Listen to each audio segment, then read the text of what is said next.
Assalamualaikum warahmatullahi wabarakatuh. Hai rekan-rekan yang ada di channel Situs Edukasi, kami ucapkan selamat datang baru yang menemukan channel ini ya. Dan ini adalah channel paling fokus membahas seleksi kompetensi bidang CPNS 2019-2020. Oke rekan-rekan, di sini kita akan berbagi tentang kisi-kisi SKB CPNS, ya, yaitu pendidikan agama Islam atau jurusan PAI. Buat Anda yang ingin versi lengkap dengan kisi-kisinya, silahkan di sini tinggalkan email Anda pada kolom komentar. Namun syaratnya silahkan di subscribe dulu.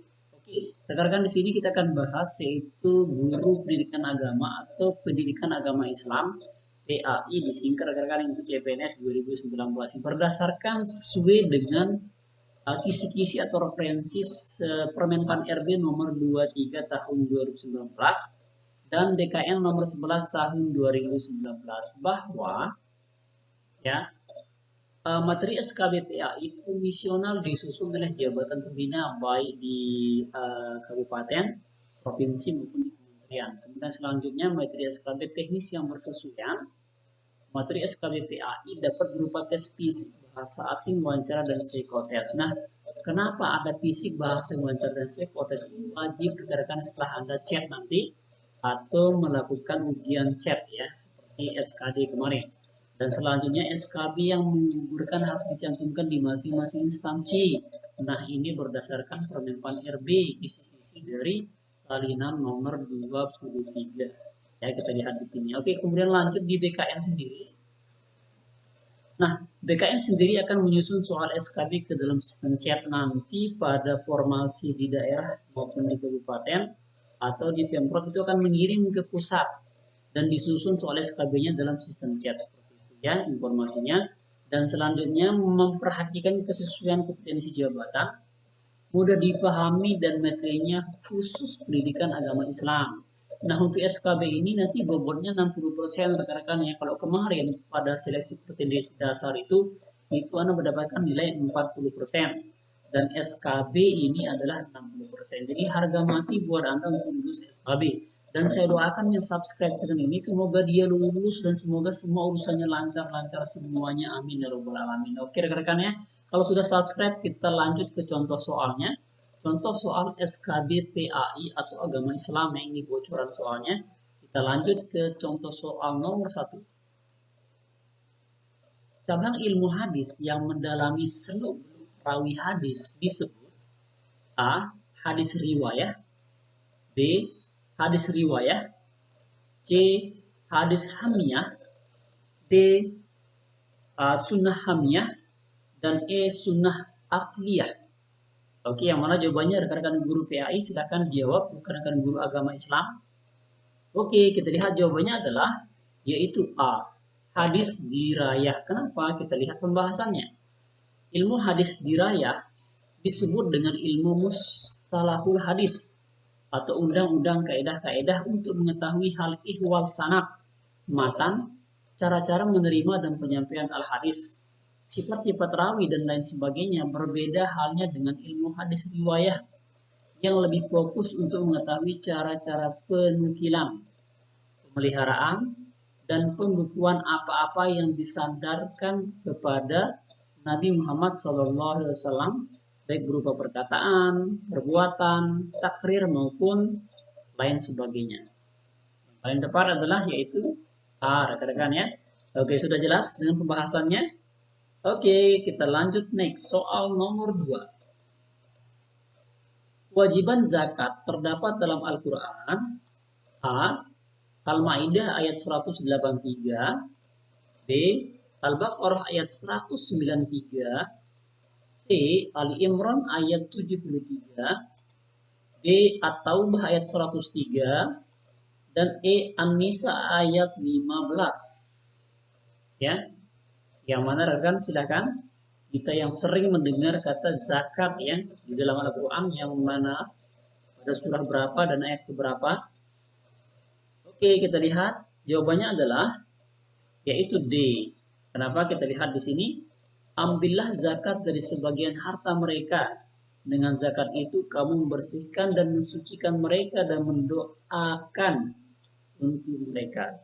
Sesungguhnya doa kamu itu menjadi ketentraman jiwa bagi mereka dan Allah Maha mendengar lagi Maha mengetahui. At-Taubah ayat 103. Yang paling tepat adalah yaitu D, rekan-rekan ya.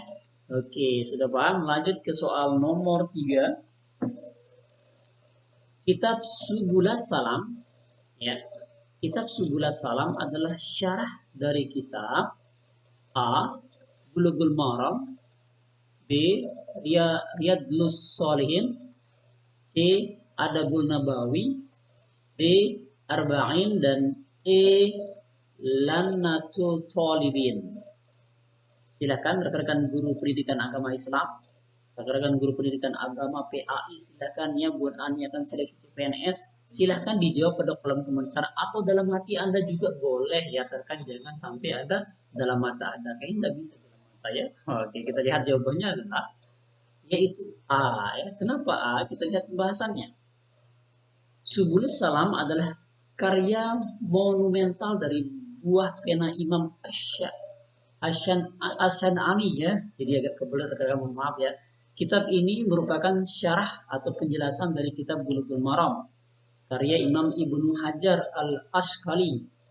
Subulus Salam sangat populer di kalangan umat Islam dari berbagai mazhab dan golongan karena isinya mencakup tentang hadis-hadis ahkam atau hukum-hukum yang sangat dibutuhkan untuk dijadikan sebagai rujukan. Di antara kelebihan kitab ini adalah penyajian, sistematika penulisan, dan ulasannya yang begitu elok dan sistematis.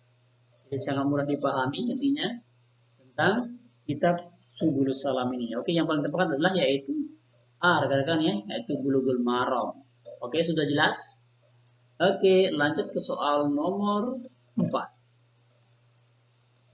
Perintah puasa di bulan Ramadan ditegaskan dalam Al-Quran.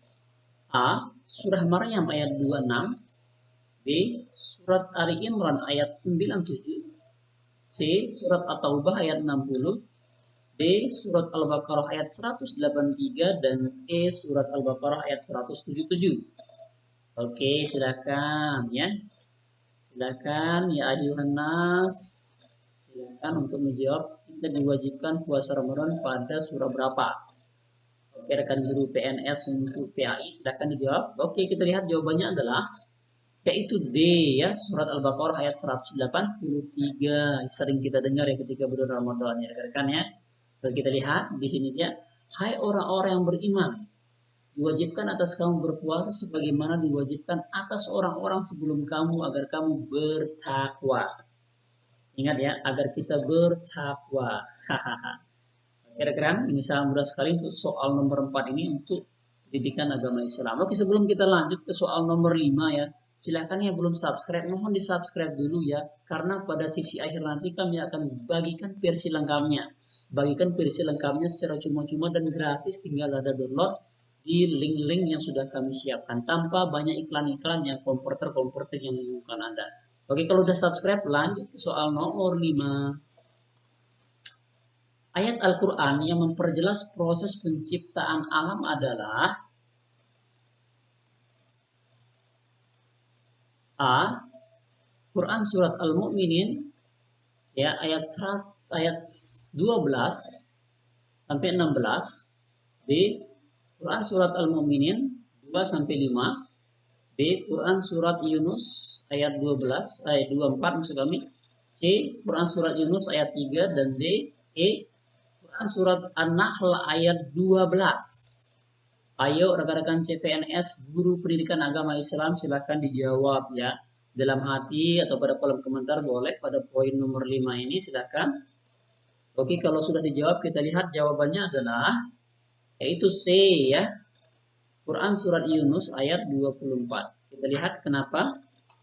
Pembahasannya. Sesungguhnya Tuhan kamu ialah Allah yang menciptakan langit dan bumi dalam 6 masa. Kemudian dia bersemayam di atas ars untuk mengatur segala urusan. Tiada seorang pun yang akan memberi syafaat kecuali sesudah ada izinnya. Zat yang demikian itulah Allah, Tuhan kamu. Maka sembahlah dia, maka apakah kamu tidak mengambil pelajaran? Quran surat Yunus ayat 24. Yang paling tepat adalah yaitu C. Rekan-rekannya sudah jelas ya. Jadi harus diingat nama-nama surah dan mana-mana yang ditanyakan seperti itu. Oke, lanjut ke soal nomor 6. Makna makiyah dalam ulumul Quran maksudnya A, ayat yang turun di Mekah, B, surat yang turun di Mekah, C, ayat atau surat yang turun sebelum hijrah Nabi Muhammad SAW, D, ayat surat yang turun di Mekah sewaktu akan hijrah Nabi SAW. Oke, jawabannya adalah C, ya, ayat surat yang turun sebelum hijrah Nabi. Kita lihat kenapa pembahasannya. Terdapat 3 perbedaan ulama dalam memaknai pengertian kata Makkiyah dan Madinah. Namun yang terkuat adalah pendapat yang memberikan pengertian bahwa Makkiyah adalah ayat yang diturunkan sebelum hijrah, meskipun bukan di Mekah. Madani adalah turun setelah hijrah, meskipun bukan di Madinah.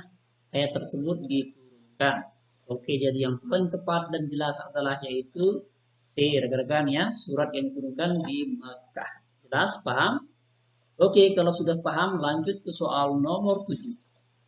Keharusan adanya catatan pernikahan merupakan usaha reaktualisasi hukum Islam dalam bentuk A, formulatif, B, definitif, C, akumulatif, D, administratif.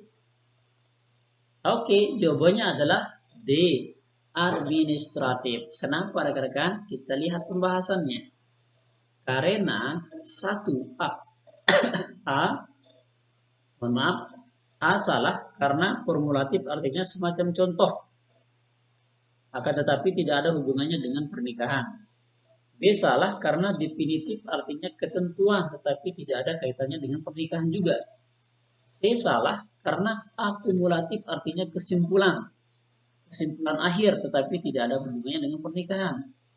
D benar ya, karena administratif merupakan pencatatan dari pemerintah bahwa seorang sudah memiliki status pernikahan yang dibuktikan dengan buku nikah ya, seperti itu, ada kakak dan sebagainya, itu yang namanya administratif. Oke, sudah jelas rekan-rekan, itu soal nomor 7. Oke, kalau sudah jelas kita lanjut ke soal nomor 8.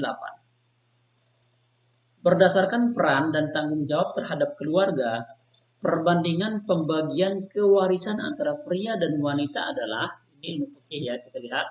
A, 2 banding 3, B, 2 banding 4, C, 1 banding 3, D, 2 banding 1. Silahkan yang mana jawabannya rekan-rekan ya. Untuk kita yang biasa sering belajar fikih atau juga bisa belajar dari pengalaman orang tua kita ketika kita berbagi waris, yang mana yang paling tepat? Jawab dalam hati atau dalam pikiran Anda. Sudah selesai? Lanjut, kita lihat jawabannya adalah yaitu D. Kenapa? Kita cek pembahasannya. A salah karena 2 banding 3 adalah untuk 2 orang anak perempuan atau lebih, dengan syarat apabila tidak ada anak laki-laki. Berarti anak perempuan terbilang. Sedangkan anak laki tidak ada, maka mereka mendapat 2/3 dari harta ditinggalkan oleh yang bapak mereka. B salah karena 2 banding 4 atau setengah adalah untuk anak perempuan apabila ia hanya sendiri tidak bersama-sama saudaranya. C salah karena 1 banding 3 adalah untuk ibu apabila yang meninggal tidak meninggalkan anak atau cucu, anak dari laki-laki, dan tidak pula meninggalkan 2 orang saudara, baik laki-laki ataupun perempuan, baik seibu sebapak ataupun sebapak saja atau seibu saja. D benar, perbandingan kewarisan antara pria dan wanita adalah 2 banding 1. Yang paling tepat adalah D, rekan-rekan ya, untuk penjelasan yang tadi. Jadi sudah lengkap dan komplit banget rekan-rekan. Silahkan tinggalkan pada kolom komentar jika ada yang salah atau hal-hal yang perlu diperbaiki. Oke, thank you. Lanjut ke soal nomor 9 rekan-rekan ya. Kita lihat. Orang-orang yang tidak sanggup membayar hutang disebut. Nah, ini kayaknya sangat mudah sekali ya buat kita pribadi. Orang yang tidak sanggup membayar hutang disebut A, ghorimin, B, mu'alimin, C, ibnu sabil, D, amilin. Oke, yang mana rekan-rekan ya? Saya rasa gampang sekali. Silahkan dijawab. Dalam hati boleh, dalam pikiran boleh, asalkan dan jangan dalam makanan ya. Saya rasa nggak bisa. Canda rekan-rekan ya. Oke, kita lihat jawabannya adalah yaitu A ya, dhamirin. Kenapa? Kita lihat pembahasannya. Dhamirin adalah kata dari bahasa Arab yang bermakna orang-orang yang memiliki hutang. Orang berhutang yang berhak menerima kuota zakat adalah orang-orang dalam golongan. Ya sudah jelas? Lengkap, jelas, dan simpel sekali. Silahkan sebelum kita lanjut ke soal nomor 10, yang belum subscribe, di-subscribe dulu ya. Yang belum like, silahkan di-like dulu video ini, agar kami terus berbagi dan memberikan hal-hal yang bermanfaat untuk banyak orang. Kalau sudah subscribe, lanjut ke soal nomor 10. Kita lihat, dan ini saya berharapkan kepada Anda, silahkan jawab pada kolom komentar. Untuk soal terakhir ini, jawab pada kolom komentar untuk melihat keseriusan Anda, dan jangan lupa tinggalkan email Anda pada kolom komentar untuk kami kirimkan versi lengkap daripada soal pendidikan agama Islam ini atau yang disebut dengan PAI. Oke, kalau sudah ready kita lihat pertanyaannya. Tempat paling afdol untuk berdoa di Masjid Nabawi ialah A. Raudah, B. Multazam, C. Hijr Ismail, D. Maqam Ibrahim. Mana jawabannya rekan-rekan ya? Dan E. Hajar Aswad. Silahkan pertanyaan nomor 10 ini dijawab pada kolom komentar. Dan sekali lagi tinggalkan email Anda untuk kami kirimkan. Tapi dengan syaratnya subscribe dulu ya. Like juga rekan-rekan dan share ke orang-orang yang bermanfaat. Ke sosial media yang Anda miliki silahkan share ke semuanya. Twitter, WhatsApp, Instagram, what semuanya itu silahkan dikirimkan. Oke, thank you. Terima kasih atas perhatian sudah nonton dari awal sampai akhir. Selamat dan ucapkan semoga Anda lulus PNS pada tahun ini ya. Yang nonton, yang subscribe, saya doakan semoga lulus dan lancar semua urusannya. Thanks for watching. Sukses bareng bersama channel Institusi Edukasi. Sekian, thank you. Sekian, assalamualaikum warahmatullahi wabarakatuh.